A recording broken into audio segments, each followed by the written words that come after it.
Holly, did you make it home? I saw you carrying at least 4 bags from that discount store a few blocks over. They look so heavy. Oh, hello, Cynthia. Where did you see me from? I could see it all from my apartment. You look like an ant from up here on the 41st floor. Wow, you have good eyes. I'm surprised you could tell it was me, considering I look like an ant. I don't know anyone who shops at that store around here but you. Everyone in this building shops at stores that actually carry decent products. Even with the elevator, it must be a terrible burden to carry all those bags to your apartment. Oh, wait, that's right. You live on the 3rd floor. That shouldn't be much of a problem at all then. Yeah, it's not too bad. It makes for a quicker trip. But seriously, aren't you embarrassed carrying around bags from that store? I feel so bad for you. Broadcasting that you shop at such a low-class store in this building? I wouldn't be able to show my face in public if I were you. Have you considered using a grocery delivery service? The one I use has a terrific selection of high-quality products. No thanks. There are things they sell at this store you can't get much of anywhere else, so I'll pass. And besides, I like going shopping in person. Aw, that's a shame. Well, I suppose you may have had a hard time affording it anyway. Really, that store suits a person living on the 3rd floor like you perfectly. Is that so? But seriously, Holly, what were you thinking getting an apartment in this building? You should have just moved into one that's more on your level. Is it just for the bragging rights? And on the 3rd floor, too? That's practically the basement. No, it's not for bragging rights or anything. I do have my reasons, though. Aw, are you sad that you couldn't afford a higher floor? I can't imagine how dreadful the view is from the 3rd floor. Yuck. Oh, that's right. We're having a barbecue this weekend. Would you like to come? I feel bad for you, so I thought I'd reach out to lend a hand. No thanks. I don't think I've ever had anyone announce that they were inviting me out of pity before. I'm not sure whether to feel grateful or insulted. Are you sure you won't come? There's going to be a breathtaking view from up where we're having it. I don't think you'll want to miss out, Holly. Wait, where are you doing this barbecue? Aren't you going to a park or campsite or something? Like some commoner? As if. We're going to have it on the roof of this building. Imagine it. Smelling the delicious meat cooking while having a full view of the entire city. It's going to be fabulous. Doesn't that sound great? You're doing it on the roof? The roof is off limits, though, isn't it? The door is locked 24/7 for safety reasons. But not just that. It's also the owner's private property. And so what? My hubby's got a trick up his sleeve. Or so he tells me. We'll bring equipment for the barbecue and a portable pool. Plus, I hear it's got a green space. You know those things where they plant grass on the roof? I can let my kids play barefoot.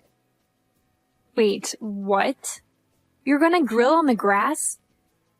We haven't had rain in weeks. You could start a fire. Oh, don't be such a drag. It'll be fine. Since when have you been such a stickler for the rules? It's not like you own the place.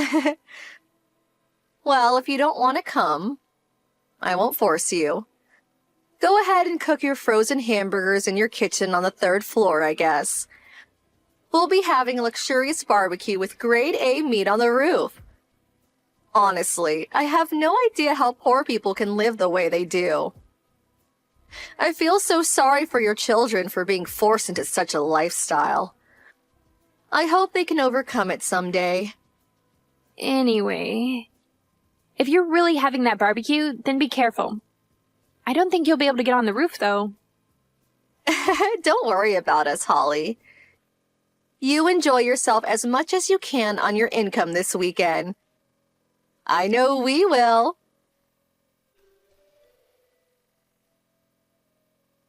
Hey, Cynthia? I just got a call from the property manager. They said there was a fire on the roof. Huh? They called you about that?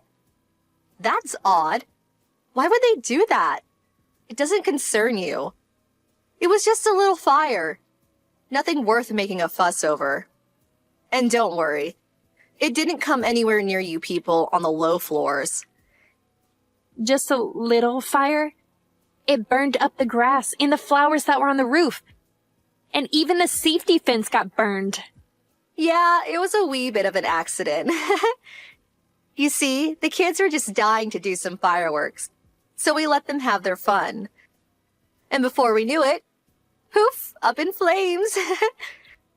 We used a fire extinguisher to put it out, so nothing else got burned. And no one was hurt. So all's well that ends well. I don't believe this. And by the way, how did you get on the roof? The door was chained and padlocked shut. Oh, those. Honestly, what jerk went and put those there? They weren't there the day before when we went to check it out. It didn't delay us much, though. My hubby just busted them open with a chain cutter and hammer. It didn't take but a few minutes. You broke open the locks?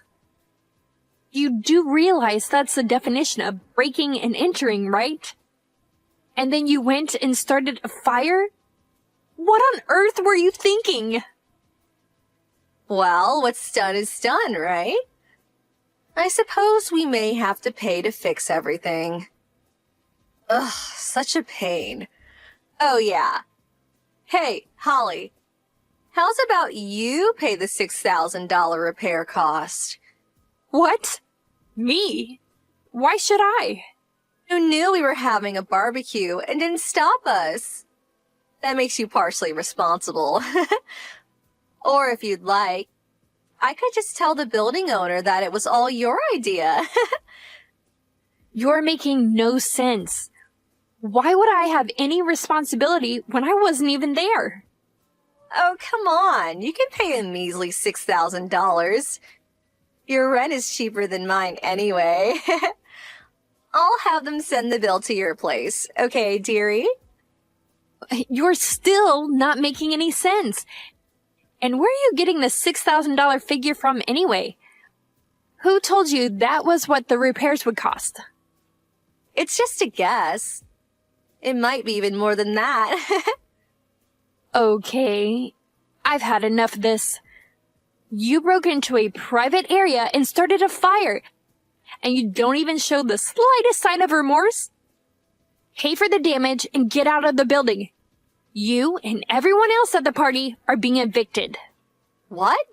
Evicted? Who do you think you are? What makes you think that you can go around telling people they're being evicted, Holly? Huh? You mean you still don't get it? I'm the building owner, Cynthia. Huh? The owner? Yes, Cynthia. I own this building. And since you broke into my personal space and caused a fire, I am well within my rights to sue and evict you. Excuse me? No way. This is a joke, right? There's no way you're the owner. You don't have to believe me, but it's the truth. How do you think I knew about the chain and padlock? I put them there. I was trying to stop you from doing anything stupid. I never in my wildest dreams would have thought you'd break them with a bolt cutter and hammer.